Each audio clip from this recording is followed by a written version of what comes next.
Hi friends, कैसे हैं आप सब लोग? Top all of your good. 60 marks की बिजनेस इकोनॉमिक्स हम लोग खत्म कर चुके हैं दोस्तों। 40 मार्क्स की बीसीके अभी भी बाकी है। What is BCK? Business commercial knowledge. 40 mark की बीसीके अभी बाकी है मेरे दोस्त। बिजनेस कमर्शियल नॉलेज क्यों पढ़ते हैं हम? पहला क्वेश्चन बच्चों का। सर आपने तब भी पूछा था कि बिजनेस इकोनॉमिक्स क्यों पढ़ते हैं? क्या जरूरत है इकोनॉमिक्स पढ़ने की सीए के लिए? तो मैंने आपको बहुत सारे चैप्टर्स में बताया कि कैसे आप थ्योरेटिकल नॉलेज को, इकोनॉमिक्स की थ्योरीज को प्रैक्टिकली अप्लाई करेंगे।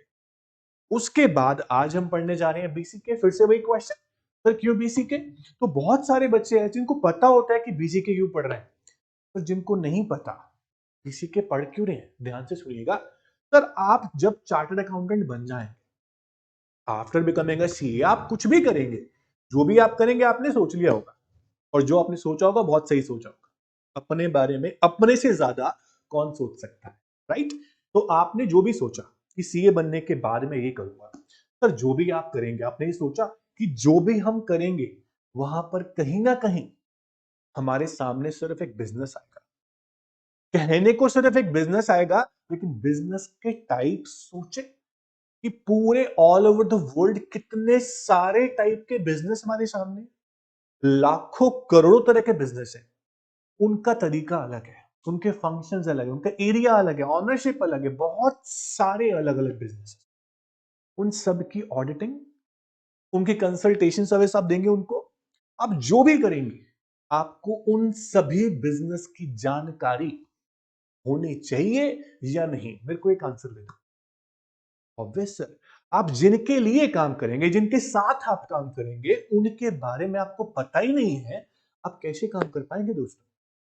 That is why business commercial knowledge पढ़ना बहुत जरूरी होता है। मेरा एक लाइन में आंसर ये है, बाकी डिटेल में आपको आंसर चाहिए सर क्यों? तो चैप्टर पढ़ते पढ़ते आपको खुद ब खुद समझ में आएगा कि मैं क्यों बीसीके पढ़ रहा हूं, क्या रोल है सीए की लाइफ में एक बीसीके का। सब्जेक्ट कोई छोटा बड़ा नहीं होता, इंपॉर्टेंट होता है। तो बीसीके छोटा है बट इंपॉर्टेंट बहुत ज्यादा है। 40 मार्क्स है, लेकिन यही सब्जेक्ट डिटेल में आप आगे जाके आगे लेवल्स पे पढ़ेंगे दोस्तों। तो अभी हम पढ़ते हैं बेसिक लेवल पर बीसीके को, business commercial knowledge chapter number 1, introduction to BCK. चलिए दोस्तों शुरू करते हैं business commercial knowledge chapter number 1, introduction to BCK. Okay, first of all what is business knowledge, what is commercial knowledge, इसकी बात हम करेंगे दोस्तों। तो सबसे पहले बात करता हूं व्हाट इज बिजनेस नॉलेज। तो बिजनेस नॉलेज नाम से ही बहुत सही डेफिनेशन देता है कि बिजनेस की नॉलेज होना, सिंपल। बट डिफाइन कैसे करते हैं, तो सुनिएगा ध्यान से। Business knowledge is defined as a thorough understanding of the general business functions in the specific areas. दोस्तों हर बिजनेस का एरिया सेम नहीं होता है फंक्शनिंग, हर बिजनेस की प्रॉब्लम सेम नहीं होती है, हर बिजनेस की एरिया से डोमेन सेम नहीं होते हैं, हर बिजनेस की एक्टिविटी अलग अलग है। तो सभी बिजनेस की अंडरस्टैंडिंग, सभी बिजनेस की नॉलेज होना एक जरूरी हो जाता है। उसके अलावा the accuracy and completeness of this knowledge are crucial to the development of the foundation upon which the analyst can build an understanding of the user and the user's problem. आप लोग एनालिस्ट, आप business की problem को समझेंगे, उन्हें solve करेंगे, तो उसके लिए आपको बिजनेस नॉलेज तो होनी चाहिए ना प्यारे बच्चों। तो उसके बाद बोलता है कि and design new and more efficient methods of accomplishing the primary task of that user. उन बिजनेस के लिए आप कुछ सॉल्यूशन लेकर आएंगे, वो सॉल्यूशन जबरदस्त होने चाहिए, उसके लिए आपको बिजनेस को बारीकियों से जानना पड़ेगा।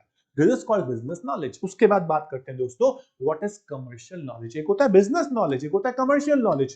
दोस्तों कमर्शियल नॉलेज क्या है? बिजनेस नॉलेज तो ये है कि बिजनेस के बारे में मुझे पता, कमर्शियल नॉलेज ये है कि बिजनेस से पैसा कैसे कमाया जाए, बिजनेस का जो कस्टमर है, जो उसके कस्टमर्स हैं, वो क्या मांगते हैं, उनकी प्रॉब्लम्स क्या, उनके वांट्स क्या, उनके लिए क्या बनाया जाए, कैसे बिजनेस को बड़ा किया जाए। This is what commercial knowledge. मेरी बात समझ रहे हैं दोस्तों? तो business knowledge and commercial knowledge, ये दोनों का मतलब आपके सामने है। आगे चलते हैं दोस्तों। तो बिजनेस नॉलेज, कमर्शियल नॉलेज, दोनों की बातें हो गई। अब बिजनेस कमर्शियल नॉलेज के फीचर्स क्या है? आपको याद है दोस्तों, जब हम पुरानी बात करते हैं, आज से अगर हम कुछ साल पीछे चले जाएं तो हर चीज ही पीछे थी, मैं समझ में आता है मेरे को ये चीज, लेकिन हम थोड़ा सा पीछे अगर जाएं तो क्या ये चीजें होती थी? कोई बिजनेस स्टडीज पढ़ता था कि बिजनेस के प्रिंसिपल्स को अप्लाई करके बिजनेस चलाएंगे? नो, सब ट्रेडिशनल तरीके से बिजनेस करते थे। लेकिन आज बिजनेस कमर्शियल नॉलेज जो है, बीसी के जो है, वो उभरती हुई चीज है, बढ़ रहा है, एक्सपांड हो रहा है। तो बिजनेस कमर्शियल नॉलेज आपके लिए, आने वाली जनरेशन के लिए, फ्यूचर के लिए बहुत जरूरी है। बिना इसको स्टडी किए, बिना इसको अंडरस्टैंड किए, बिजनेस को ऊंचाइयों तक आप लेके नहीं जा सकते, क्योंकि आज बहुत कंपटीशन है दोस्तों, बहुत कंपटीशन है। सो बीसीके के फीचर्स क्या है? BCK is vast. Why vast? BCK vast क्यों है? वास्ट मतलब बहुत बड़ा। बिजनेस कमर्शियल नॉलेज जितनी भी आप पढ़ लो उतनी कम है, क्योंकि ये बहुत बड़ा सब्जेक्ट है। बिजनेस, मैंने आपको बोला कि दुनिया के अंदर इतने लाखों करोड़ों बिजनेस है, उन सबके फंक्शंस अलग अलग है, उनकी ऑनरशिप अलग है, काम करने का तरीका अलग है, उनके एरियाज ऑफ ऑपरेशंस अलग है। तो इतने सारे बिजनेस की नॉलेज, ऑब्वियस ही बात है कि बीसीके देता है, और बीसीके कैसा होगा? तो वास्ट ही होगा ना सर। उसके अलावा BCK is eclectic, multi disciplinary nature. What is eclectic? Multi disciplinary, बहुत सारे डिसिप्लिन को मिला के बना है business commercial knowledge. Sir BCK के अंदर आप लॉ, फाइनेंस, सोशियोलॉजी, इकोनॉमिक्स, इन सबको स्टडी करने वाले हैं। एक सब्जेक्ट के अंदर बहुत सारे सब्जेक्ट्स की स्टडी आती है, और उन सारे सब्जेक्ट्स को बिना स्टडी किए हम बिजनेस कमर्शियल नॉलेज नहीं ले सकते दोस्तों, इम्पॉसिबल। तो हमें बहुत सारे सब्जेक्ट की स्टडी करने के बाद ही मिलती है बिजनेस कमर्शियल नॉलेज। तो बीसी के अपने अंदर बहुत सारे सब्जेक्ट्स को इंक्लूड करता है। This is called multi disciplinary nature. उसके बाद next feature is BCK is evolving. BCK उभरता हुआ है आज। आज के जमाने के लिए बीसीके इज वेरी इंपॉर्टेंट।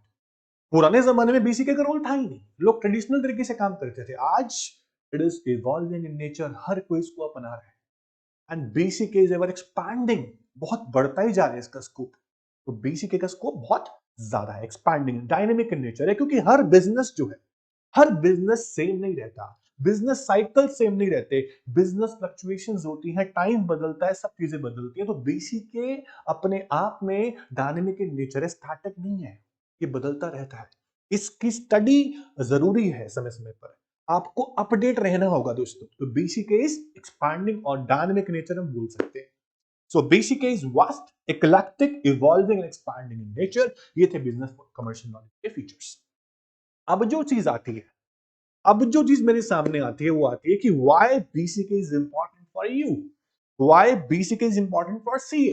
उससे पहले आपको बता दूं कि बिजनेस कमर्शियल नॉलेज के जो एरियाज है, या हम बोलते हैं कि जो बिजनेस के डोमेन्स है, बीसीके के जो किंगडम है बीसीके का अपना, उसमें बीसीके क्या क्या इंक्लूड करके चलता है। बीसीके डोमेन्स की बात करूं, डोमेन्स मतलब एरिया, सिंपल वर्ड्स में एरिया हम बोल सकते हैं बीसीके का अपना एक किंगडम है, अपना एक एरिया है। उसके अंदर क्या कवर करता है बीसीके? दोस्तों ध्यान से सुनिएगा, बीसीके, हमारे बीसीके के अंदर हम पढ़ते हैं कि बीसीके के जितने भी बिजनेस के हम स्टडी करेंगे, उन सभी बिजनेस की क्या मोड है, उनका प्रोडक्ट कैसा है, मार्केट कैसी है, उनका स्केल कैसा है, ज्योग्राफिकल लोकेशन क्या है, ये सारी चीजें बिजनेस डोमेन्स के अंदर आती है दोस्तों। तो बिजनेस के डोमेन्स भी बहुत सारे हैं, और अलग अलग कैटेगरी से ली हुए हैं। बिजनेस की जो वोकैबुलरी है वो अलग जगह से ली हुई है, चुराई हुई वोकैबुलरी है। हम बात करते हैं बुल्स की, बियर्स की, ये सारे वर्ड्स कहां से आए? बायोलॉजिकल है। लॉजिस्टिक्स की बात करें, अपना मिलिट्री वर्ड है। तो बीसीके के अंदर जो डोमेन्स है, वोकैबुलरी है, वो सब सब चीजों से मिलाकर ही बनाई गई है। तो हम बोलते हैं BCK is what? It is multi disciplinary nature. उसके बाद हम बात करते हैं why BCK is important for CA. ये बहुत इंपॉर्टेंट बात हो जाती है कि आप लोगों के लिए, सीए के लिए, एक बीसीके का होना क्यों जरूरी है, बिजनेस कमर्शियल नॉलेज होना क्यों जरूरी है। चलिए शुरू करते हैं ध्यान से। बिजनेस एंड कमर्शियल नॉलेज या business and commercial sector comprises a large share of their work and are in this context.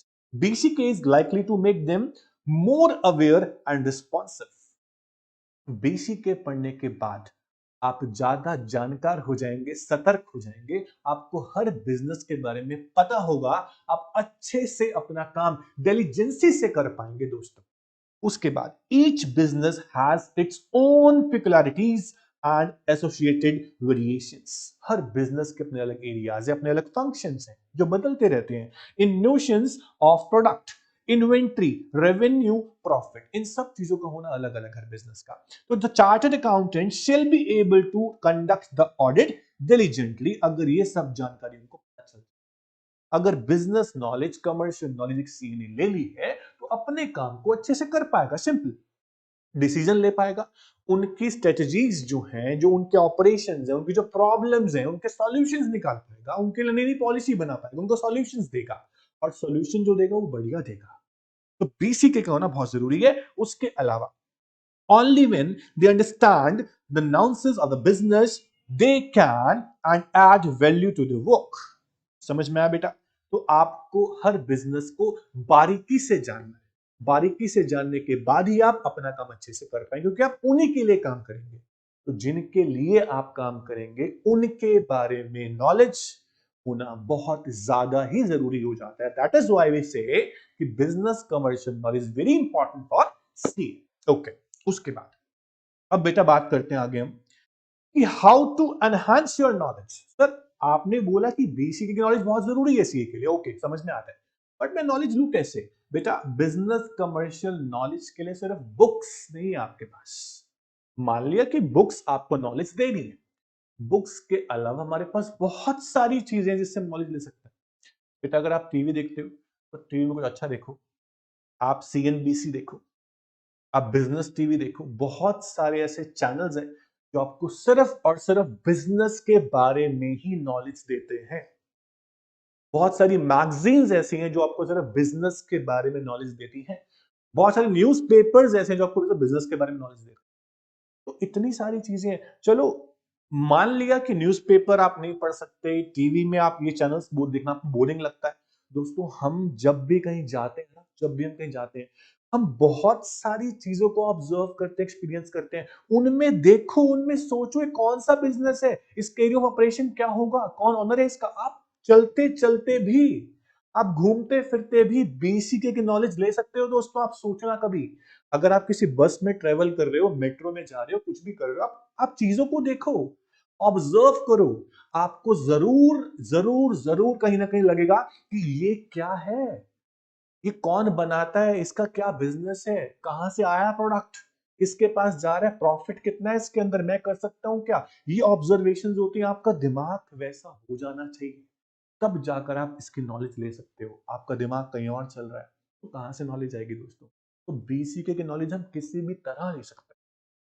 कुछ चीजें मैं आपको बताता हूं। Read business newspapers as like Economic Times, Business Standard, Mint, Financial Express, या फिर read business magazines, Business World, Business India, Business Today, India Forbes, watch business channel such as NDTV Profit, CNBC TV 18, ET Now and Business TV यानी कि BTV.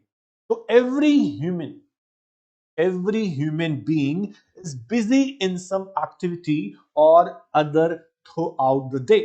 Every person get up from bed in the morning, brush his teeth, take bath and eat breakfast. Then a child go to school or college to study, adult goes to work. हर कोई कुछ ना कुछ कर रहा है। इसका मतलब हम कुछ ना कुछ हर दिन सुबह उठते ही और रात को सोने तक हम बहुत सारी एक्टिविटीज करते हैं दोस्तों।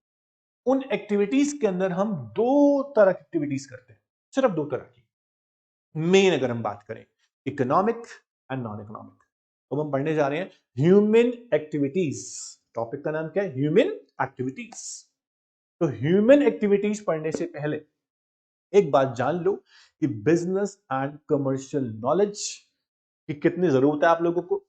उसकी नॉलेज लेने के बाद ही आप आगे कुछ कर सकते हैं, और बहुत काम वाला सब्जेक्ट है। तो ध्यान से पढ़ना है चैप्टर को।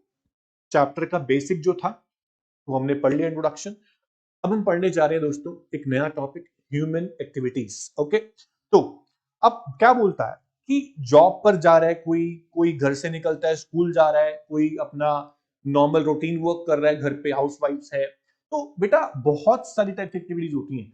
हम कुछ एक्टिविटीज ऐसी करते हैं जो हमें अर्निंग देती है और कुछ एक्टिविटी ऐसी होती है जो हमें अर्निंग नहीं देती। तो मेरी बात समझना, क्या होता है दोस्तों कि हम ऐसे काम भी करते हैं जहां हम कहीं हेल्प करते हैं, हम लव या अफेक्शन में मदद कर देते हैं अपने पेरेंट्स की, भाई की, बहन की। और कुछ चीजें ऐसी होती हैं जहां हम सिर्फ पैसों के लिए काम करते हैं, जैसे कि जॉब। ठीक है, तो एक्टिविटीज दो तरह की बताऊंगा मैं आपको, एक इकोनॉमिक, एक non economic.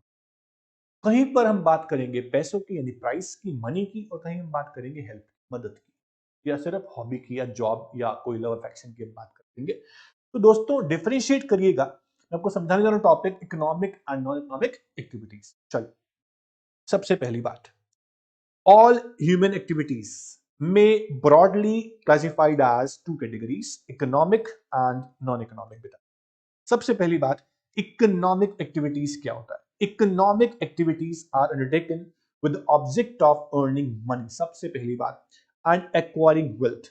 These activities result in the production of economic goods and services।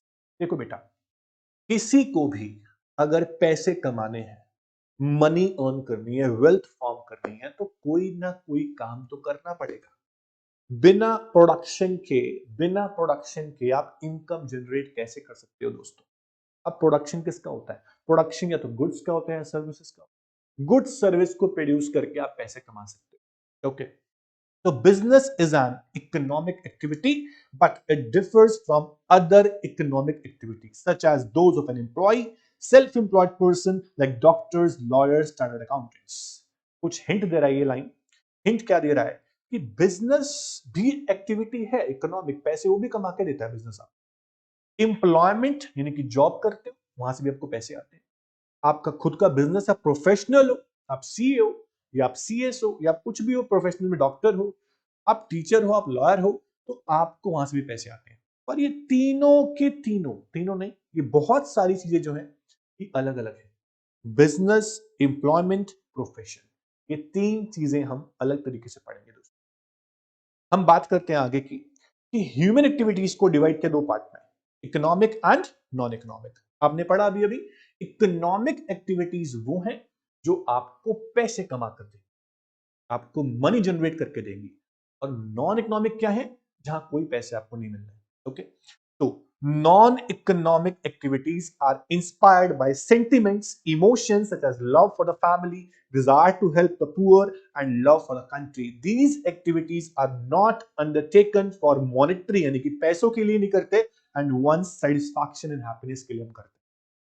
तो डिफरेंस क्या है इकोनॉमिक में और नॉन इकोनॉमिक में दोस्तों? सबसे पहली चीज हम डिटेल में पढ़ते हैं इकोनॉमिक एक्टिविटीज को। Economic activities refers to all those activities are undertaken to earn a living and thereby satisfy human wants। The main object of these activities is to earn income and create wealth। The money earned through work is used to satisfy our wants। For example, a teacher teaches in school or college, doctor attend the patients in his clinic, shopkeeper sell goods to customers। Economic activities are concerned with the production, distribution, or exchange of goods and services।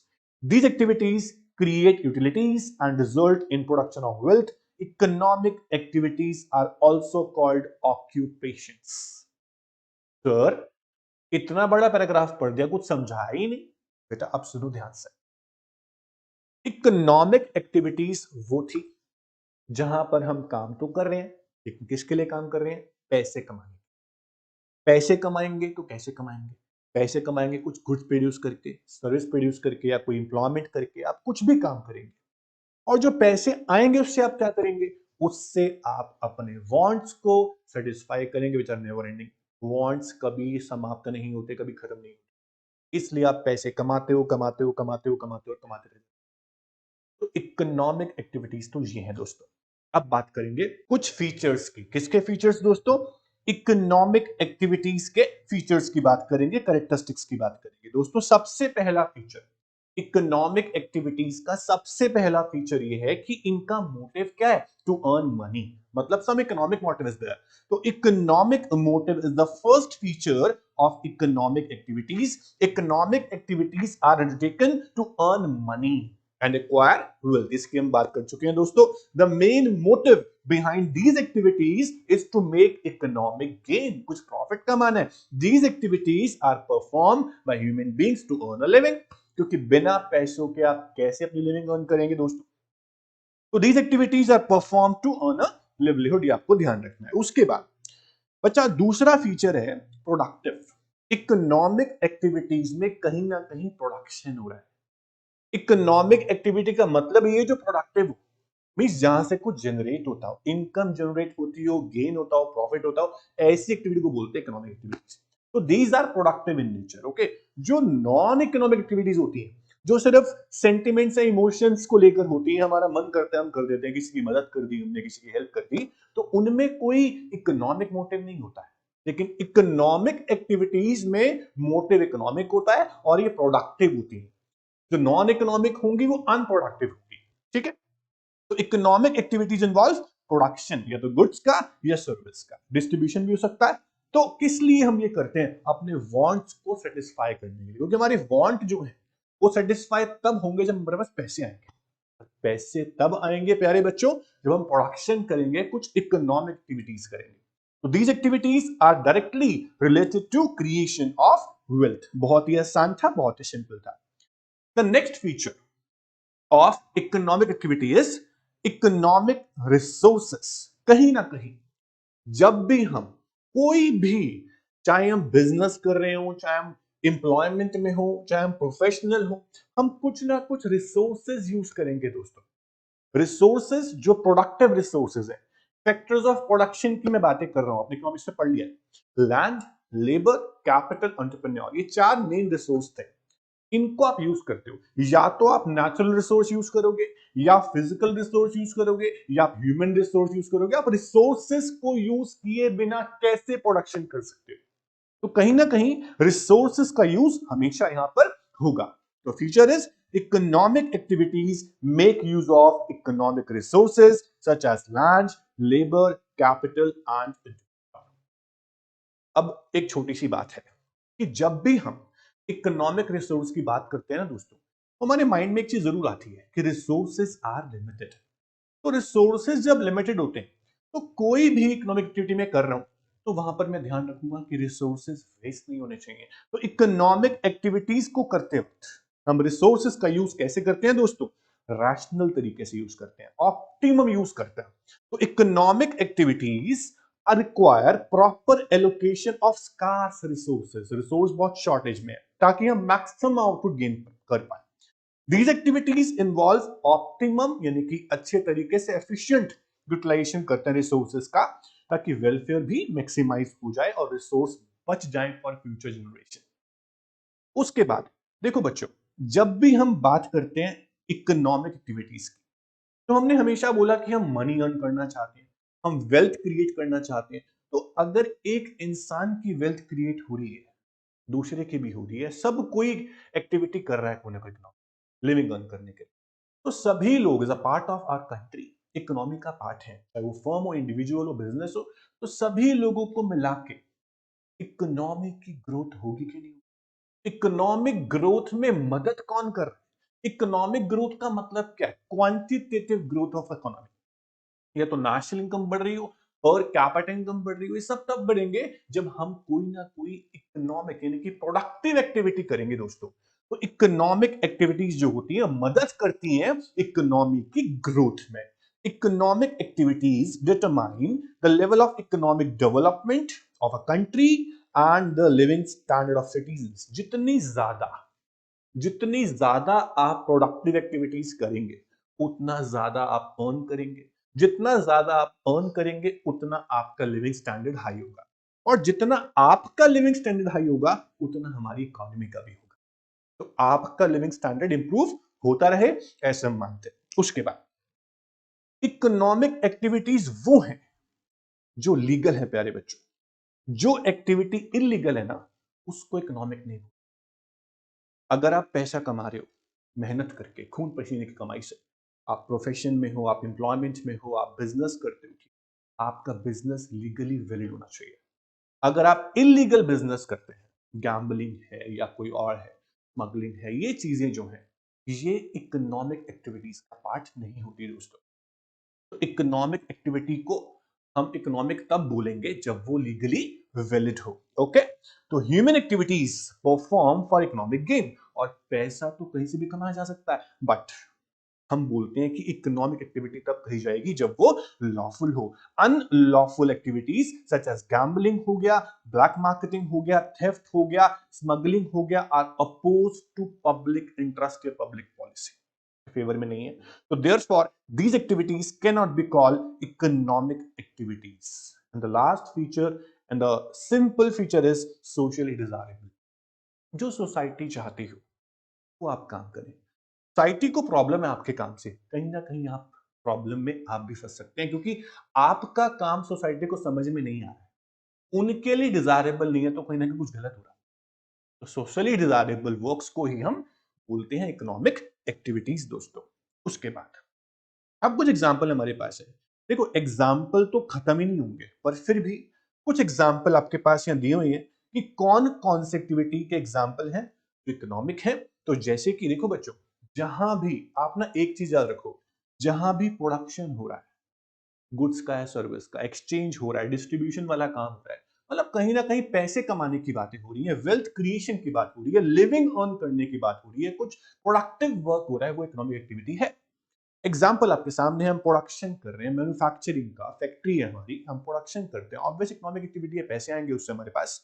Distribution वाला काम हो गया, wholesaler कर रहा है, retailer कर रहा है, या फिर हम गुड्स को सेल करते हैं, ठीक है, या हम ट्रांसपोर्टेशन का काम करते हैं, कोई भी ऐसी एक्टिविटी जिससे पैसे कमाए जा रहे हैं और वो प्रोडक्टिव है, तो इकोनॉमिक है, सिंपल। तो सारे के सारे एग्जाम्पल जो है ये इकोनॉमिक एक्टिविटी है, इसको अपने एंड पे अच्छे से आप करना दोस्तों।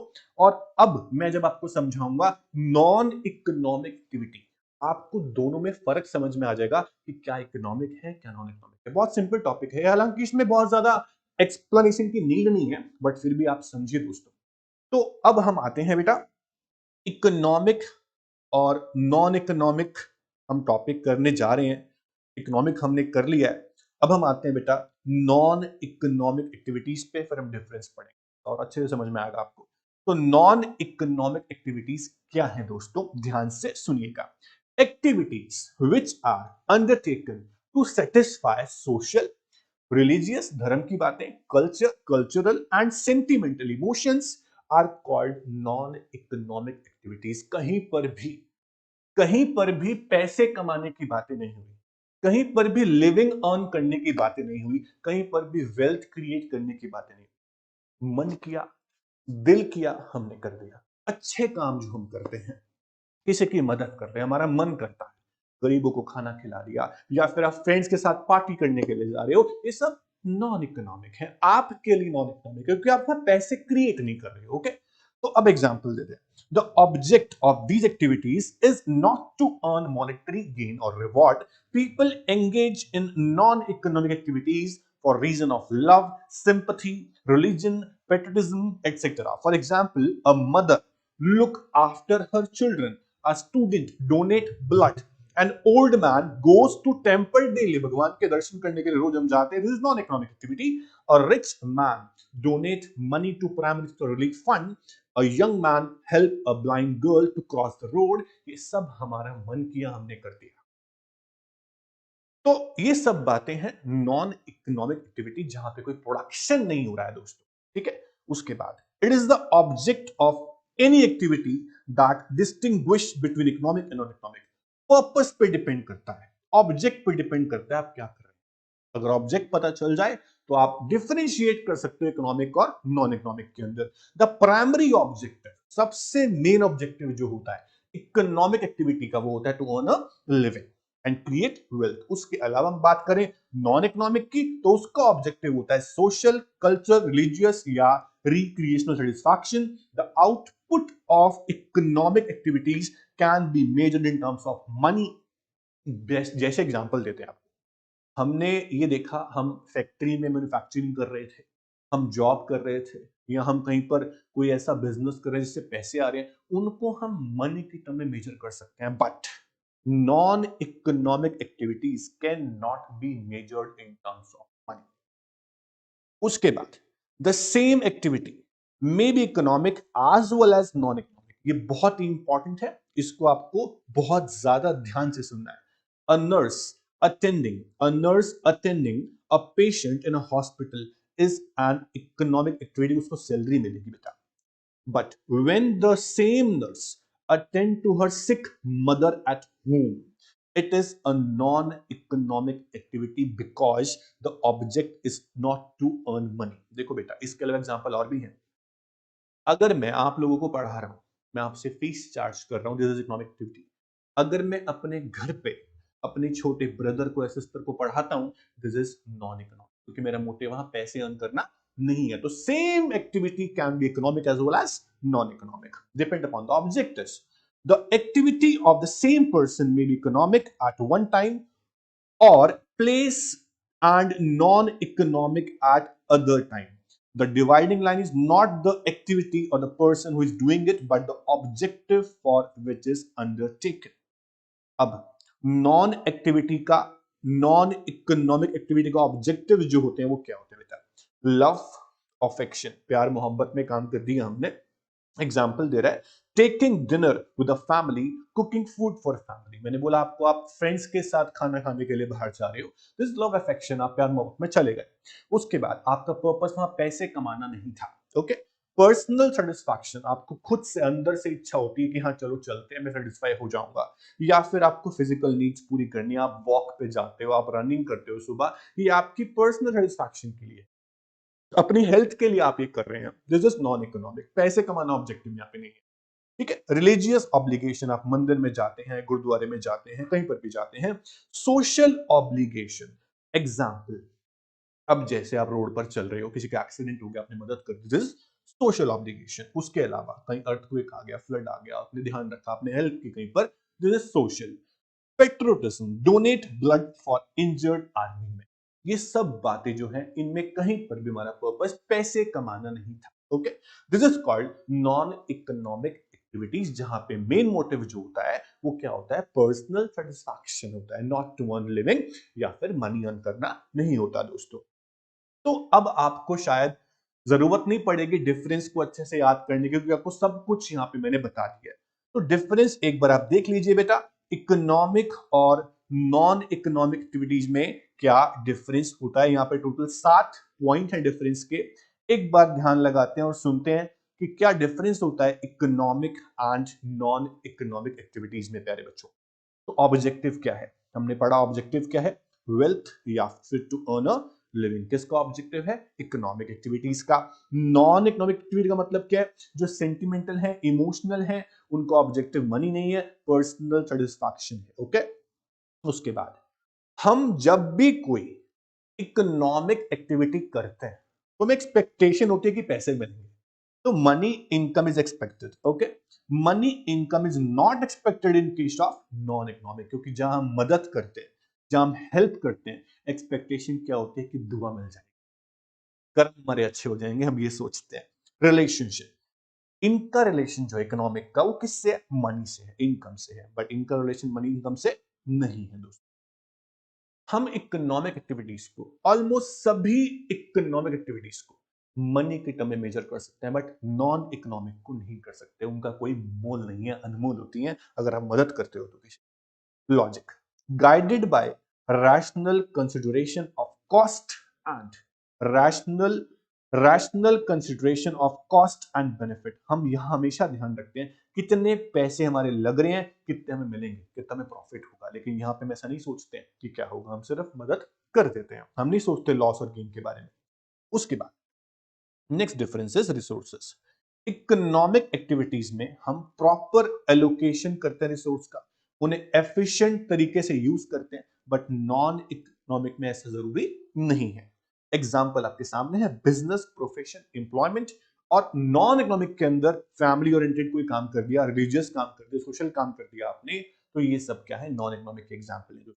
अब जो मेन टॉपिक आता है वो क्या है? देखो बच्चों, हम जब भी बात करते हैं इकोनॉमिक एक्टिविटीज की, उस एक्टिविटीज को मैं थोड़ा सा एक्सटेंड करूंगा, डीप तक लेके जाऊंगा आपको, कि जब भी हम कोई इकोनॉमिक, बेटा मैं नॉन इकोनॉमिक की बातें अब नहीं कर रहा हूं, मैं बात कर रहा हूं इकोनॉमिक एक्टिविटीज की, जहां मैंने आपको बार बार बताया कि जहां हम कोई प्रोडक्टिव वर्क कर, हमारा मोटिव जो है मनी अर्न करना है, वेल्थ क्रिएट करना है, लिविंग अर्न करना है दोस्तों। जब भी हमारा मोटिव लिविंग अर्न करना होता है ना, तो हम उसको हमेशा बोलते हैं इकोनॉमिक एक्टिविटीज।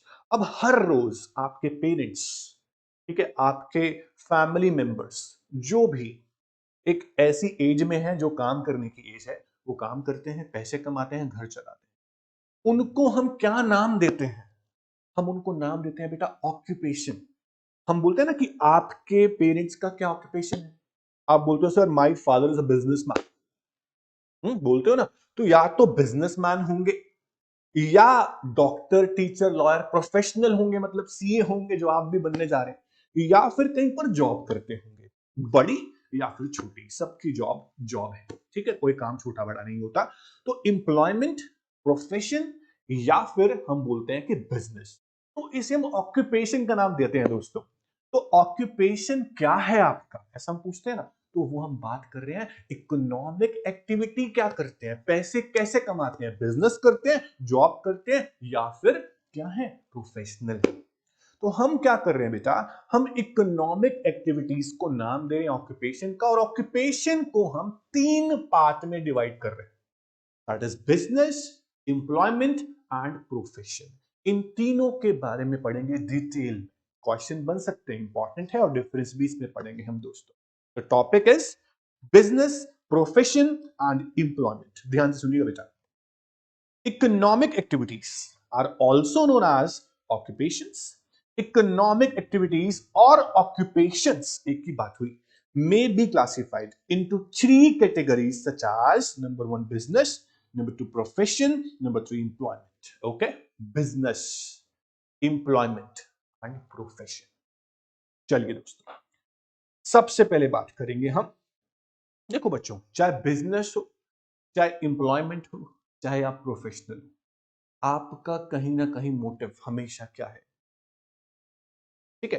तो बिजनेस क्या है? Business is an activity in which different person exchange something of value. यहां बात किसकी हो रही है? अभी बिजनेस की बात हो रही है। Nature of business, profession, employment हमारा टॉपिक है। अभी हम बात करते हैं meaning and nature of business की। देखो बच्चों, बिजनेस का मीनिंग पढ़ेंगे, डेफिनेशंस पढ़ेंगे, उसके बाद कुछ फीचर्स पढ़ेंगे बिजनेस के। फीचर्स पढ़ने के बाद हम लोग 7 से 8 फीचर्स पढ़ेंगे, उसके बाद प्रोफेशन पे आएंगे, फिर एम्प्लॉयमेंट। तो सबसे पहले हम क्या पढ़ने जा रहे हैं प्यारे बच्चों? बिजनेस पढ़ने जा रहे हैं। What is business? ओके, जैसे मैंने बोला कि आप बिजनेस को एक्टिविटी बोलते हैं, इकोनॉमिक एक्टिविटी। बिजनेस तब कहलाता है जब कोई डिफरेंट पर्सन एक्सचेंज करते हैं कुछ वैल्यू, मतलब कि कुछ पैसों के बदले। अब आप इसे ये नहीं बोल सकते कि मैंने एक कार खरीदी, ओके, सेकंड हैंड कार खरीदी और दूसरे को बेच दी और 20,000 बीच में प्रॉफिट कमा लिया, मैं बिजनेस करता हूं। नो, बिजनेस वो है जो कंटिन्यू होता हो, एक्टिविटीज जो हो रही है वो डेली बेस पे, कंटिन्यू बेस पे, रेगुलर बेसिस पे हो रही है, फ्रीक्वेंटली हो रही है। एक बार करने से बिजनेस नहीं होता, एक ट्रांजैक्शन करने से बिजनेस नहीं होता, ये आप ध्यान रखना। तो business is an activity in which different person exchange something of value. बिना वैल्यू के कुछ एक्सचेंज नहीं होगा बेटा। वेदर गुड और सर्विसेज, या गुड हो सकती है, सर्विस हो सकती है, या फिर म्यूचुअल गेन और प्रॉफिट, दोनों का फायदा हो सकता है। It is an organized or systematic activity involving the satisfaction of human wants. बेटा बिजनेस एक सिस्टमैटिक एक्टिविटी है, मतलब कि बिजनेस चलता है सिस्टम से, हर चीज ऑर्गेनाइज्ड है बिजनेस के। आप बिजनेस कर रहे हैं, इट मींस आपके बिजनेस में बहुत सारे एम्प्लॉइज होंगे, उनको आप सैलरी पे करते होंगे, टाइम पे आते होंगे, टाइम पे जाते होंगे, कुछ रूल्स रेगुलेशन होंगे, डिसिप्लिन होगा। तो बिजनेस एक सिस्टमैटिक ऑर्गेनाइज एक्टिविटी है।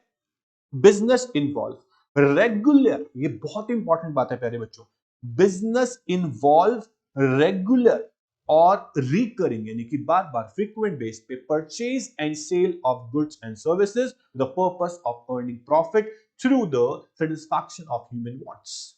Repeated dealings rather than a single transaction constitute business. एक बार ट्रांजेक्शन करने से आपको फायदा हो गया, आपने बिजनेस नहीं किया। बिजनेस इज व्हाट कि आप रेगुलर बेस पे करते हो, रिकरिंग बेस पे करते हो। तो business may B distinguished from other activities by the fact that goods and services created or purchased are meant for sale and not for personal consumption. Business क्या है? Good service को बनाना या फिर purchase करके फिर बेचना और पैसे, ओके, खुद के लिए यूज करना is not business. Various experts ने डिफाइन किया बिजनेस को अपने अपने तरीके से। Some of the popular definition are as follows. Number one, L H Haney बोलते हैं business may be defined as human activity. बेटा ह्यूमन एक्टिविटीज में हमने पढ़ा इकोनॉमिक होती है और नॉन इकोनॉमिक होती है। Business is a part of economic activity, okay, directed towards producing or acquiring wealth through buying and selling of goods and services। ये definition आपको दी हुई है। उसके बाद बी ओविलर बोलते हैं बिजनेस इज एन इंस्टीट्यूशन जो ऑर्गेनाइज्ड है, ऑपरेटेड किस लिए है? To provide goods and service to society under the incentive of private gain. अपने पर्सनल बेनिफिट के लिए हम सोसाइटी को क्या देते हैं? गुड्स या सर्विस बनाकर डिस्ट्रीब्यूट करते हैं। एल आर डिक्सी क्या बोलते हैं? Business is a form of activity pursued primarily with the objective of earning profit. बेटा सारी डेफिनेशन में बात क्या हो रही है? To earn money, to earn profit, to acquire wealth, okay. James Stephenson क्या बोलते हैं? Economic activities perform for earning profit are termed as business. ऐसी कोई भी एक्टिविटी जिसका मोटिव प्रॉफिट अर्न करना इज अ बिजनेस, ओके। उसके बाद किट एंड कार्लो बोलते हैं business is a sum of all activities involve in the production and distribution of goods and services for private profit. कहीं पर भी आप देख लो बात किसकी हो रही है बेटा? प्रॉफिट की हो रही है। प्रॉफिट कैसे कमाया जा रहा है? गुड्स और सर्विस को प्रोड्यूस करके, डिस्ट्रीब्यूट करके या फिर एक्सचेंज करके। आप इंप्लॉयमेंट की बातें यहां नहीं पढ़ रहे, ना ही आप प्रोफेशन की बातें पढ़ रहे हो, सिर्फ बिजनेस की बातें यहां पे पढ़ रहे हो क्योंकि हम बिजनेस का नेचर पढ़ने जा रहे हैं। उसके बाद ऑरविक एंड हंट क्या बोलते हैं? Business is an enterprise which make, distribute और प्रोवाइड एनी आर्टिकल यानी कि गुड्स या कोई service which the other member of community need and are able and willing to pay for it. हम बिजनेस उसको बोलते हैं जहां पर हम गुड सर्विस प्रोड्यूस करते हैं और देते हैं सोसाइटी को तो जो मांगती है। बेटा बिजनेस का मतलब क्या है? कि कस्टमर क्या मांगता है उसको आप वो दे रहे हो और उसको प्रोड्यूस करके उसको डिस्ट्रीब्यूट कर रहे हो, प्रोवाइड कर रहे हो, उसके बदले में पैसे ले रहे हो। This is business. R N Owens क्या बोलते हैं? Business is any enterprise engage in production distribution of goods for sale in the market or rendering services for a price। कहीं पर भी नहीं लिखा कि बिना प्राइस के हम गुड सर्विस दे रहे हैं। हम हमेशा बात कर रहे हैं for some consideration, something in return की हम बात कर रहे हैं। बिना पैसों के हम गुड सर्विस नहीं देंगे। तो इकोनॉमिक एक्टिविटी का मोटिव यही था कि पैसे कमाने, वेल्थ क्रिएट करनी है, तो उसके लिए हम प्राइस तो चार्ज करेंगे ना। तो बिजनेस इज व्हाट? आपने सारी डेफिनेशन से कॉमन कंक्लूजन क्या निकाला? कि गुड सर्विस को प्रोड्यूस करना, डिस्ट्रीब्यूट करना, प्रोवाइड करना for motive of earning money is called business. अब बिजनेस के कुछ फीचर्स हैं दोस्तों, बिजनेस के कुछ फीचर्स हैं। बिजनेस का पर्पस है creation of utilities, satisfaction create करना। आप जब गुड्स और सर्विस को प्रोड्यूस करोगे, आप सोसाइटी को दोगे, उससे सोसाइटी की नीड्स वांट सेटिस्फाई होंगे, यूटिलिटी क्रिएट होगी। देखो यूटिलिटी है क्या? आपने पढ़ा इकोनॉमिक्स में कि हम जब किसी चीज को यूज करते हैं, यूज करने के बाद जो उससे हमें क्या मिलती है? सेटिस्फैक्शन मिलती है। और बेसिकली कुछ यूज होना चाहिए। तो हम कोई चीज ऐसी बना रहे हैं जिसका कोई यूज ही नहीं है, वो बिजनेस नहीं है। तो business make goods more useful to satisfy human wants. It adds time, place and possession utilities to various type of goods. A business exists to create and deliver value satisfaction to customers at a profit. Business enable people to satisfy their wants more effectively and economically. It carries goods from place of surplus to the place of scarcity. इसे बोलते हैं place utility. देखो बेटा आपने economics में पढ़ा place time. तो जब भी हम रिसोर्स की प्लेस चेंज करते हैं, आपने पढ़ा था ना कि माइंस में से हम कुछ मेटल मिनरल्स निकाल रहे हैं और लेके आ रहे हैं अर्थ पे, तो प्लेस यूटिलिटी। ऐसे ही जहां पर गुड सर्विस प्रोड्यूस नहीं होती वहां पे हमें देनी है। कहां से देनी है? जहां ज्यादा होती है वहां से लाके देते हैं ना। ये क्या है? ये बिजनेस है। कौन सी यूटिलिटी है? प्लेस यूटिलिटी है। उसके बाद it makes goods available for use in future through shortage. जब चीज नहीं अवेलेबल होती, तब डिमांड बहुत ज्यादा होती है और चीज अवेलेबल नहीं हो पाती, हम उसको लेके आते हैं, हमने स्टोर करी हुई है कहीं पर। तो स्टोर करी हुई है क्यों? कि फ्यूचर में दिक्कत ना हो। वो कौन सी यूटिलिटी है? टाइम। ये सब बिजनेस के फीचर्स हैं। बिजनेस का पर्पस क्या है? Creation of utility. ओके, उसके बाद dealings in goods and service. Business वो है जो डील करता हो किसमें? गुड्स और सर्विस में डीलिंग्स होनी चाहिए। बिना डीलिंग्स के कौन सा बिजनेस होता है भाई? तो एवरी बिजनेस इंटरप्राइज प्रोड्यूसेस और buy goods and services for selling them to others. या तो हम खुद बना रहे होंगे या किसी से लेके आगे बेच रहे होंगे दोस्तों। Amazon, फ्लिपकार्ट, जितने भी ऑनलाइन वेबसाइट्स आप देखते हो, ई कॉमर्स साइट्स आप देखते हो, वो लोग क्या करते हैं? उनके अपने कॉन्टैक्ट्स होते हैं दूसरे सेलर्स, मैन्युफैक्चरर्स से, उनसे लेते हैं और आपको बेच देते हैं, प्रॉफिट बीच में कमा लेते हैं। This is business. ओके, तो बिजनेस का मतलब ये नहीं सिर्फ बनाओ, प्रोड्यूस करो, आप लेके फिर आगे बेच भी सकते हो, पर फ्रीक्वेंटली रूटीन बेस पे, रिकरिंग बेस पे होना चाहिए, तो उसे बिजनेस हम बोलेंगे दोस्तों। ओके, उसके बाद अब क्या लिख रहा है? Consumer goods are meant for direct use by the ultimate consumers. Business किसी का भी हो सकता है, कंज्यूमर गुड्स का भी और प्रोड्यूसर गुड्स का भी। बेटा दोनों गुड्स आपको पता है अच्छे से। कंज्यूमर गुड्स वो जो यूज करते हैं हाउस होल्ड्स, आपके घर में जो चीजें, durable goods, AC, LED, TV. या फिर हम बोलते हैं semi durable goods, shoes, clothes, crockery. या हम बोलते हैं non durable goods, butter, milk, bread. ये सारी गुड्स कौन सी गुड्स है? Consumer goods. इनका बिजनेस भी हो सकता है। और producer goods, machinery, equipment, tools, इनको भी आप बेच सकते हो, बना सकते हो। तो बिजनेस दोनों गुड्स का कर सकते हैं। कंज्यूमर गुड्स की डीलिंग भी हो सकती है, कैपिटल गुड्स की भी डीलिंग्स हो सकती है, और प्रॉफिट हम कमा सकते हैं। उसके बाद next is transport, warehousing, banking, insurance, shipping. ये सर्विसेज है। बिजनेस सिर्फ गुड्स का नहीं, सर्विस का भी तो हो सकता है दोस्तों। आपका बैंक है, आपकी इंश्योरेंस कंपनी है, आप इंश्योरेंस एजेंट हैं, आप सर्विसेज देते हैं लोगों को, तो सर्विसेज का बिजनेस भी आपका हो सकता है। टेंजिबल गुड्स हो गए, इंटेंजिबल सर्विस हो गई, which can be touched and seen. वो टेंजिबल है, इनकी गुड्स का बिजनेस है। और जो चीजें सिर्फ आप फील कर सकते हो, आप टच नहीं कर सकते, आप उसको देख नहीं सकते, वो सर्विसेज है। तो बिजनेस दोनों हो सकते हैं। ठीक है बेटा। तो उसके बाद बिजनेस का सबसे इंपॉर्टेंट फीचर है कि बिजनेस में जो डीलिंग्स होती है ना बेटा, वो कंटिन्यू होनी चाहिए। Continuity in dealings. Dealings in goods and services become business only if it is undertaken on regular basis. According to Peterson and Pluman, a single transaction of purchase and sale does not constitute business. Recurring or repeated transactions known as business.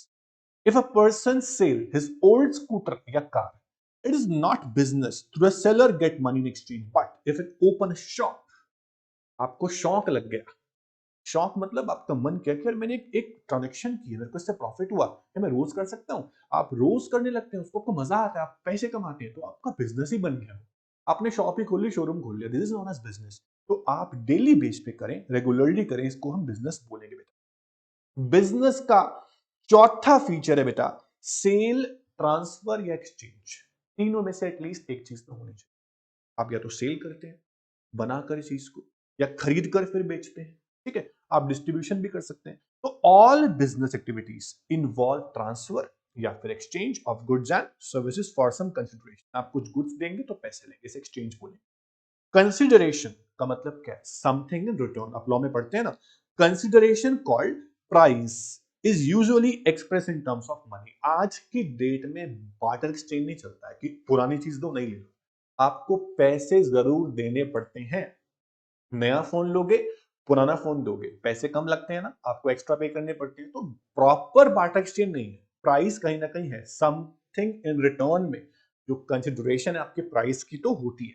तो business deliver goods and services to those who need them and able willing to pay the price. जो price pay नहीं कर सकता उसको हम क्यों बेचेंगे? तो if a person cook and serve food to his family is not business. वहाँ मोटे हमारा पैसे earn करना नहीं है. But when he cook food and sell it to others for a price, it become business. According to Peter Drucker, any organization that fulfill itself through marketing a product or services. तो ये चीजें आपको ध्यान रखनी है बेटा। और business का मोटिव हमेशा क्या है? प्रॉफिट है बेटा। बिजनेस का मोटिव सिर्फ प्रॉफिट नहीं होता, उनमें से एक प्रॉफिट हम ये बोल रहे हैं। बिजनेस के मोटिव बहुत सारे होते हैं, हम पढ़ेंगे। ओके, अभी हम क्या पढ़ रहे हैं? एक फीचर पढ़ रहे हैं बिजनेस का कि प्रॉफिट मोटिव यहां पर जरूर होगा।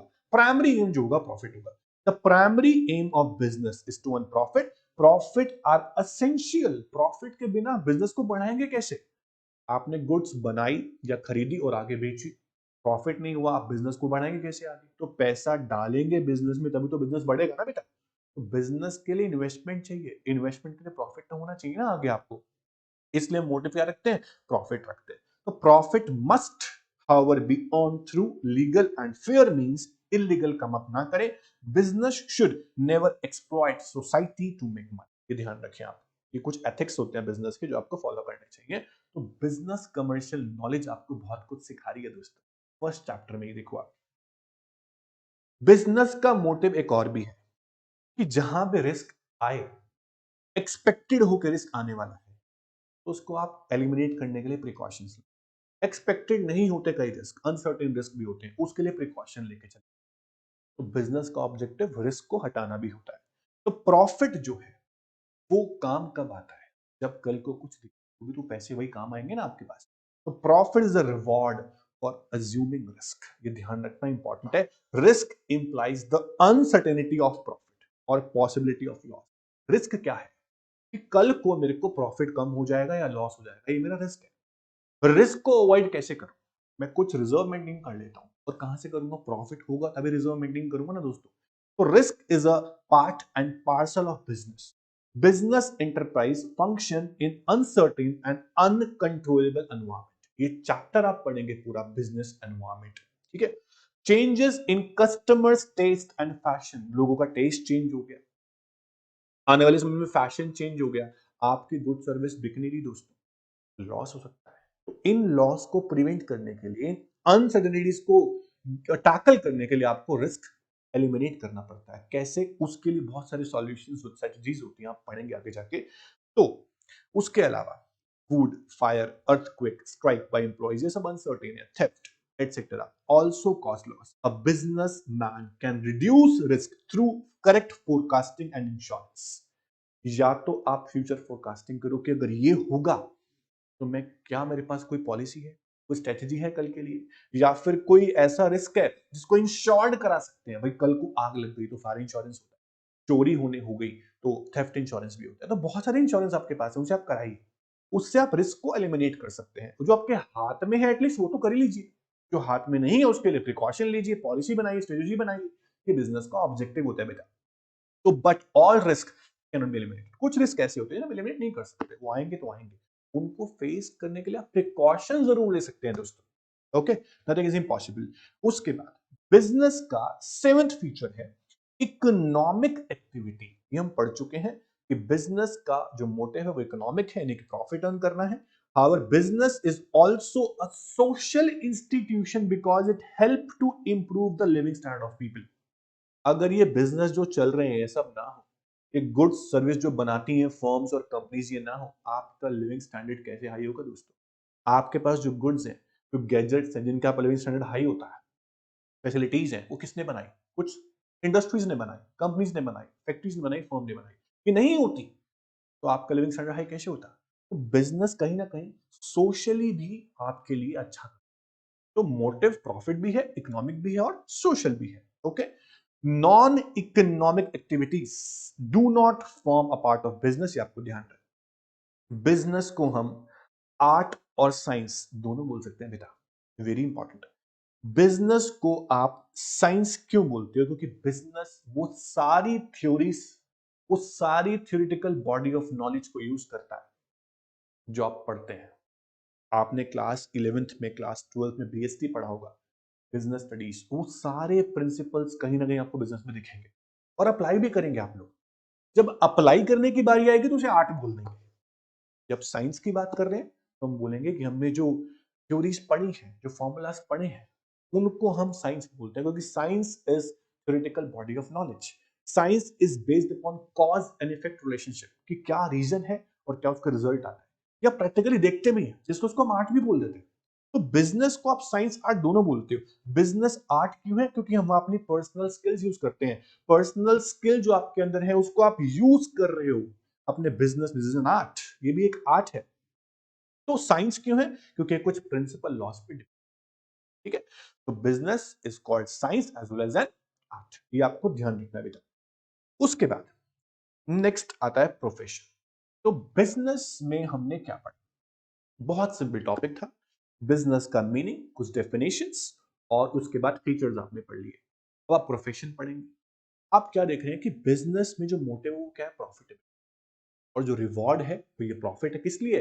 रिस्क के लिए। रिस्क भी है, प्रॉफिट भी है। तो बेटा दोनों चीजें बिजनेस में होती हैं। प्रॉफिट आपका है तो लॉस भी आपका, और रिस्क तो वहां पर है ही है। मोटिव क्या है? प्रॉफिट आपका मोटिव रहेगा। तो बिजनेस के बाद जो नेक्स्ट एक्टिविटी आती है, इकोनॉमिक एक्टिविटीज या ऑक्यूपेशन, को हमने 3 पार्ट में डिवाइड किया दोस्तों। किस किस 3 पार्ट में? बिजनेस में, उसके बाद प्रोफेशन में, फिर एम्प्लॉयमेंट। अभी हम पढ़ेंगे प्रोफेशन, फिर पढ़ेंगे एम्प्लॉयमेंट, तीनों का डिफरेंस क्या है। समझ में आपको आ रहा होगा अच्छे से, आई होप। बेटा प्रोफेशन ये आपके काम का टॉपिक है। आप भी एक प्रोफेशनल बनने जा रहे हैं। प्रोफेशनल, प्रोफेशन क्या होता है? बहुत ही ध्यान से सुनना। प्रोफेशन और बिजनेस में बहुत डिफरेंस होता है, इनको एक ना समझें, ठीक है। चल, meaning and nature of profession. Professional, profession अपने आप में बहुत बड़ा वर्ड है बेटा।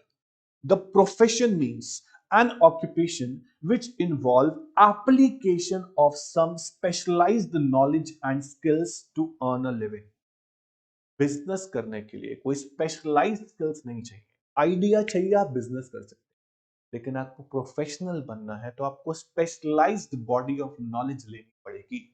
जैसे कि अभी आप सीए बनने के लिए आईसीआई से कोर्स, आप सीए कोर्स कर रहे हैं, आप प्रोफेशनल कोर्स कर रहे हैं, स्पेशलाइज स्किल ले रहे हैं, सिर्फ सीए कोर्स ही आपको देगा, आईसीआई आपको देगा, तब जाके आप सीए, तो आप सीए नहीं बन सकते। आपको सारे एग्जाम, सारे लेवल्स क्रॉस करने पड़ेंगे, आप तब जाके सीए बनेंगे, आप प्रोफेशनल बन जाएंगे। किसी को सीएस बनना होता है तो आई इससे ऐसे करते हैं, उनके लिए भी सारे कोर्सेज अवेलेबल हैं, सारे लेवल्स क्रॉस करने, एग्जाम पास करने हैं। इस तरह से डॉक्टर बनना है, एमबीबीएस, पता हुआ आपको।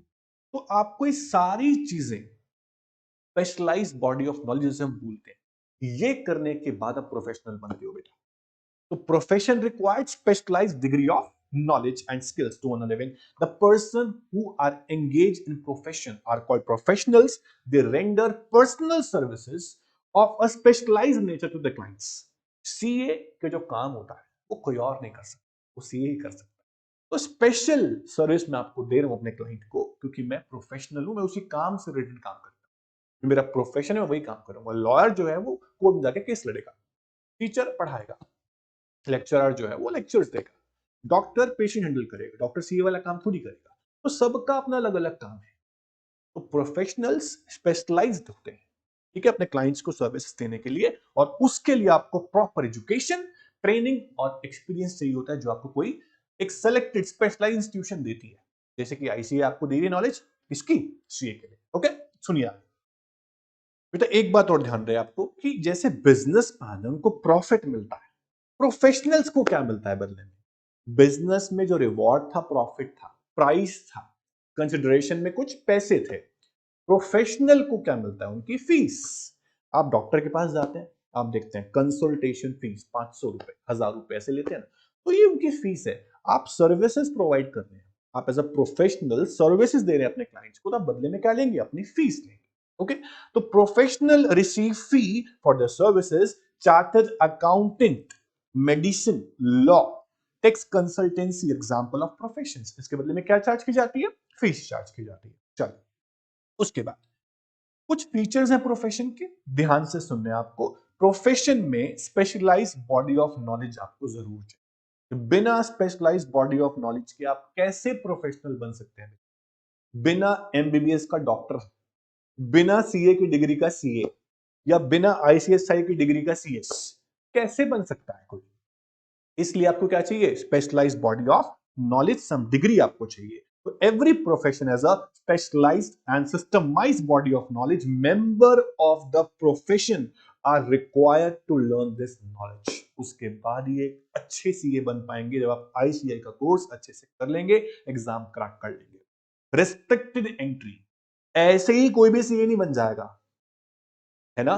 तो सीए बनने के लिए आपको प्रॉपर आईसीएआई का मेंबर बनना पड़ेगा, उसके लिए आपको सारे लेवल्स क्रॉस करने पड़ेंगे। तो ऐसे ही किसी की एंट्री नहीं है, रेस्ट्रिक्टेड एंट्री है, दरवाजे बंद है, खुलेंगे आपके लिए अगर आप एग्जाम क्रॉस कर लेंगे। तो entry to a profession is allowed only to those person who have completed the prescribed education and have passed the specified examinations.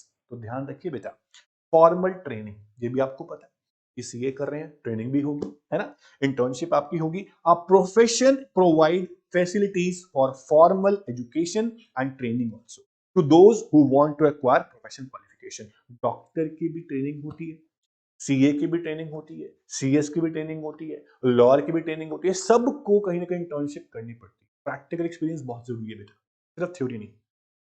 Professional association, her profession से कोई ना कोई एसोसिएशन जुड़ी हुई है जो आपको ये चीजें प्रोवाइड करती है। तो every profession has its own association. A professional association is a statutory body and it's membership is essential. आपको मेंबर बनना जरूरी है, आप सीए बन जाएंगे, आप मेंबरशिप में आपको मिल जाएंगे, आपको नंबर मिल जाएगा। तो the association regulate entry in the profession. आपके सीए कोर्स को रेगुलेट कौन करता है? आप बोलेंगे सर आईसीएआई करता है।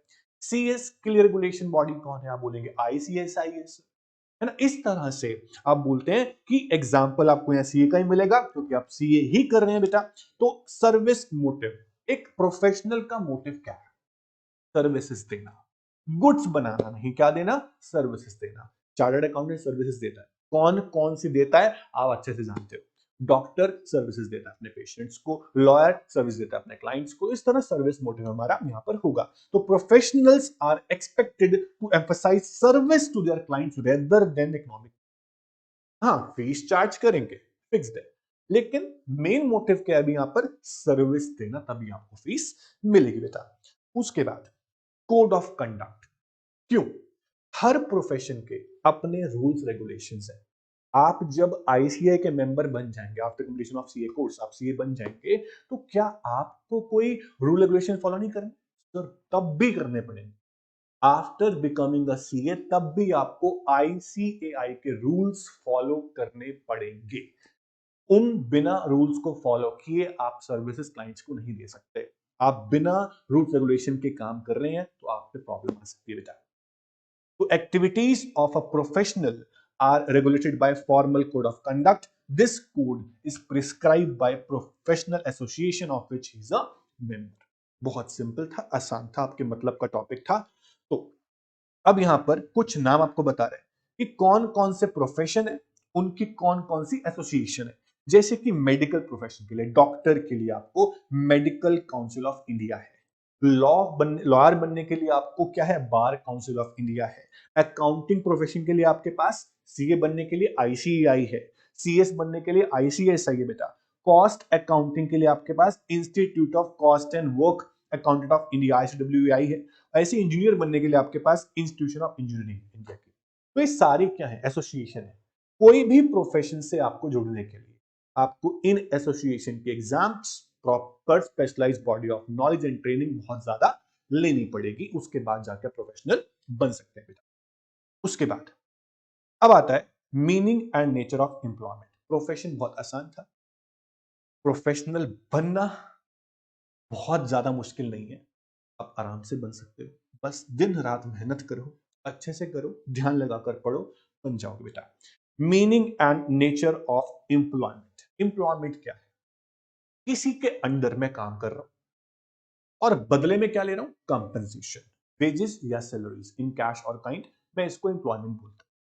तो एम्प्लॉयमेंट मींस वो भी एक्टिविटी है क्योंकि पैसे वहां भी कमा रहे हैं। Employment means an economic activity where people work for others. किसी के अंडर में काम करता हूं for exchange of some remuneration, यानी कंपनसेशन, वेजेस, सैलरीज को आप बोल सकते हैं। तो person who work for other, जिनके लिए मैं काम करता हूं, मेरा एम्प्लॉयर है, बॉस है।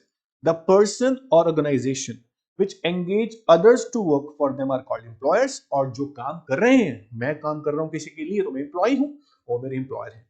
तो एम्प्लॉय को क्या दिया जाता है? कुछ टास्क दिए जाते हैं, काम दिए जाते हैं, बदले में उसको क्या मिलता है? रेम्यूनरेशन। टर्म्स कंडीशन कुछ होती है, फॉलो करनी पड़ती है, रिटर्न या ओरल हो सकती है।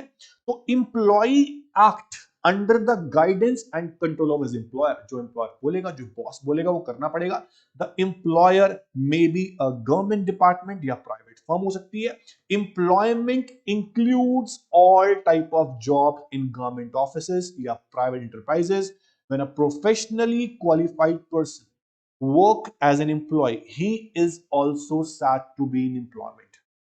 बेटा आप सीए बन जाएंगे, आपने खुद का ऑफिस नहीं खोला, आपने कहीं किसी कंपनी को ज्वाइन कर लिया, अच्छी कंपनी को ज्वाइन कर लिया, अच्छी सैलरी आपको मिल रही है, तो आप एम्प्लॉयमेंट में हो, आप प्रोफेशन में नहीं। Okay, for example a doctor may be employed in a hospital, a chartered accountant may be working as an accountant in a company, and a lawyer may serve as a law officer in a bank।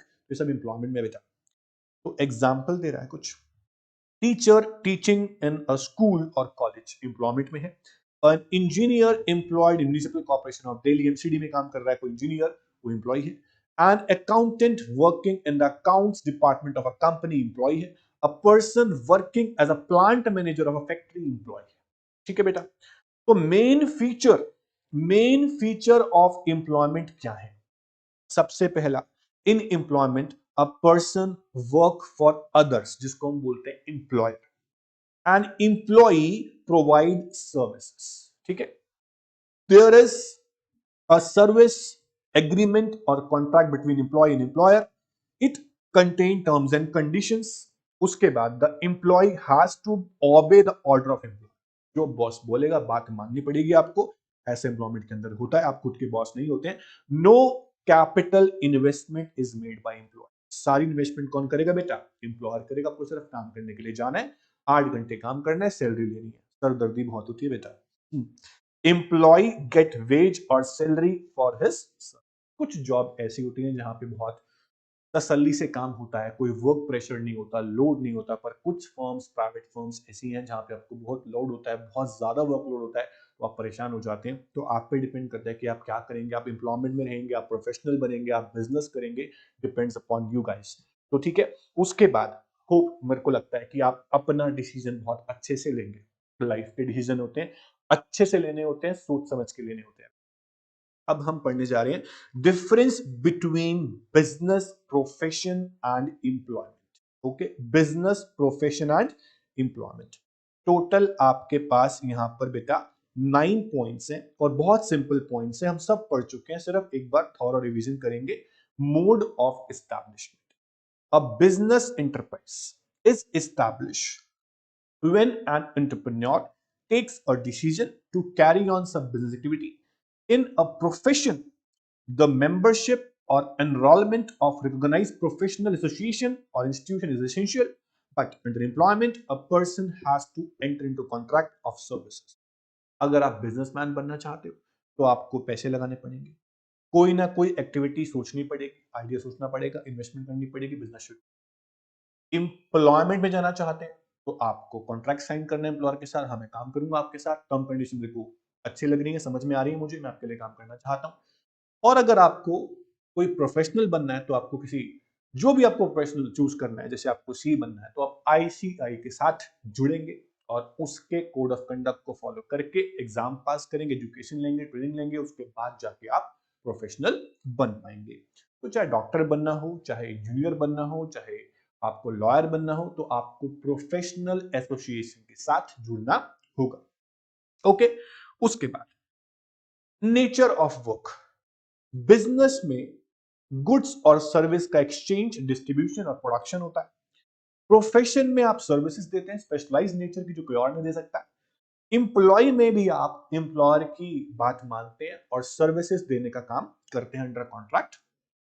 Qualification, business में आपको कोई qualification expected नहीं है, जो आपने कर रखा है। इवन 10th पास जो लोग होते हैं, आज बहुत बड़े बड़े दिग्गज बने हुए हैं, और जो बहुत ज्यादा पढ़े लिखे हैं उनके पास कुछ भी नहीं है, ऐसे लोग भी होते हैं बेटा। तो बिजनेस करने के लिए कोई फॉर्मल एजुकेशन रिक्वायर्ड नहीं है, बट फॉर अ प्रोफेशन आपको स्पेशलाइज नॉलेज और ट्रेनिंग लेनी पड़ेगी ही।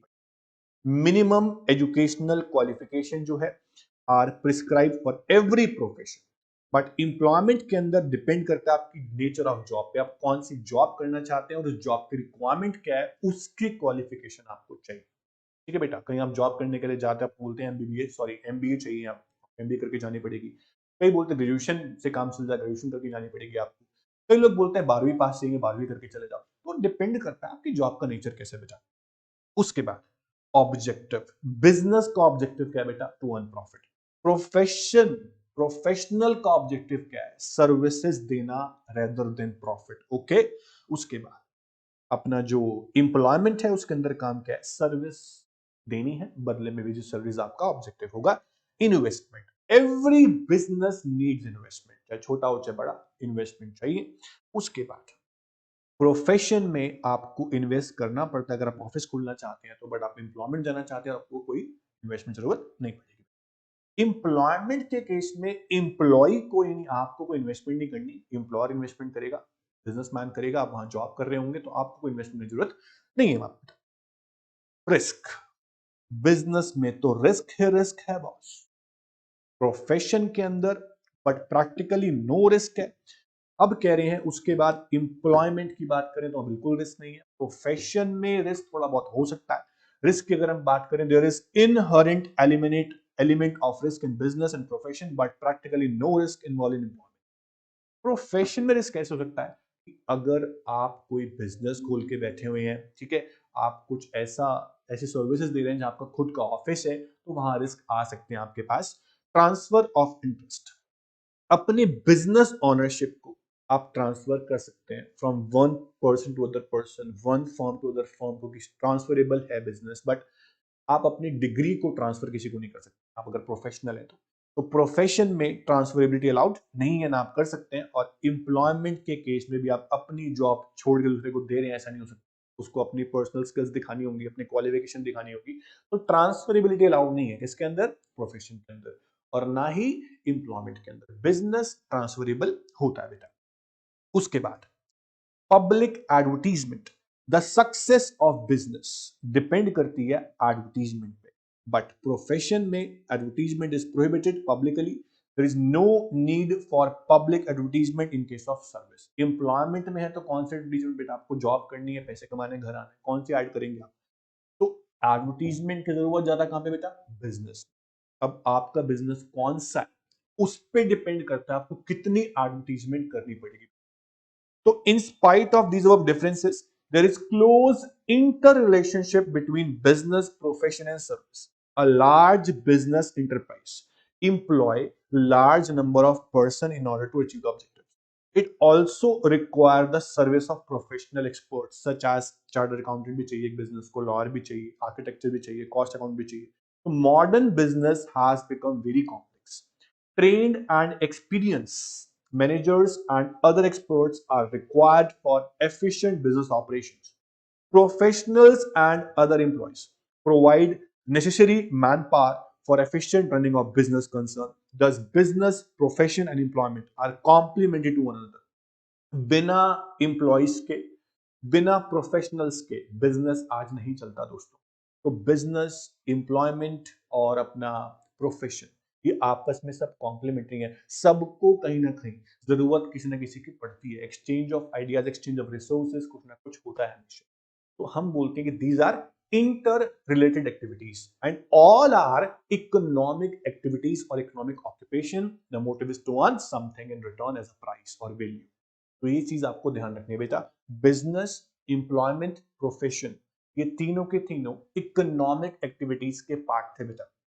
तो हम लोगों ने आज खत्म कर लिया है टॉपिक। नेक्स्ट क्लास में हम लोग क्या करेंगे बेटा, बिजनेस के ऑब्जेक्टिव्स पढ़ेंगे। बिजनेस के ऑब्जेक्टिव्स के बाद हम पढ़ेंगे बेटा कि फॉर्म्स ऑफ बिजनेस ऑर्गेनाइजेशंस के बारे में, कितने टाइप के बिजनेस ऑर्गेनाइजेशंस हो सकते हैं। ठीक है, इसके बाद आपका चैप्टर फिनिश होगा। तो आज जितना हमने किया बेटा वो सारा आपको अच्छे से रिवाइज करना है दोस्तों।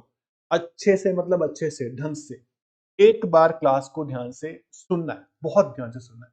उसके बाद बहुत ध्यान से रीडिंग लेनी है बुक में, हाइलाइटर यूज करो, नोट्स बनाओ, पढ़ो, डाउट मार्क करो, उसके बाद अब नेक्स्ट क्लास। ओके, तो आज के लिए इतना ही बच्चा। All the best, thank you so much, bye bye.